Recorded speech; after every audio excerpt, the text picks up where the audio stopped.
सिर्फ इस दो को ध्यान में रख करके अगर हम लोग काम करें, नीचे के कोर्ट से लेकर ऊपर के कोर्ट तक, तो मैं मानता हूं कि भारतीय लोकतंत्र आज जितना कमजोर और भटकता हुआ दिखाई दे रहा है,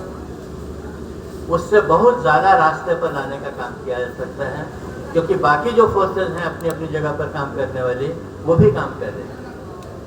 हम लोग भी समाज में काम कर रहे हैं। लेकिन हमारी ताकत बहुत बढ़ जाती है जब आप ज़्यादा रिसेप्टिव हो जाते हैं towards human rights, towards the violation of human rights, towards the curtailment of the civil society.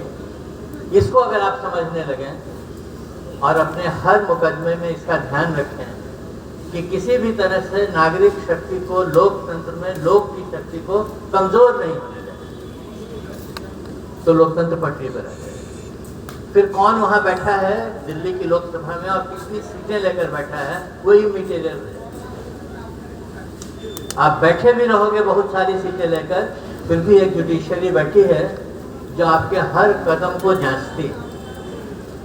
और उसकी कॉन्स्टिट्यूशनल वैलिडिटी है कि नहीं, यहाँ पर उसका फैसला होता है। इतना अगर होने लगे तो गांधी ने जिस जुडिशरी की कल्पना की थी, जो मैंने आपसे कहा कि सच और फैसला, इन दो के बीच में जो एक बड़ी वैक्यूम की जगह दिखाई देती है, वो जगह अगर हम लोग भर सकें अपने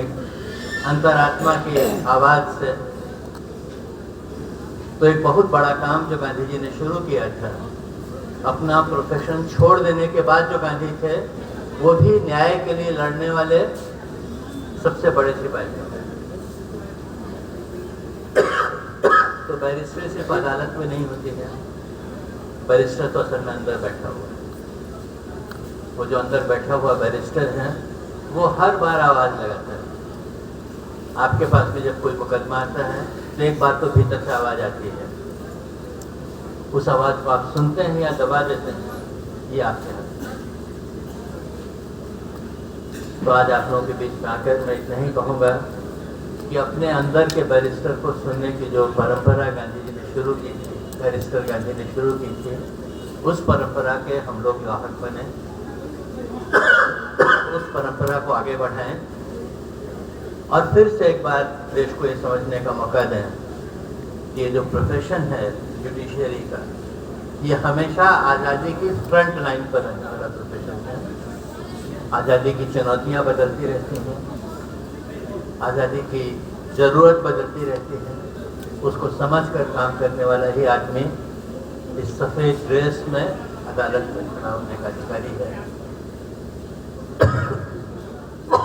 इतना करके मैं आज अपनी बात पूरी करता हूँ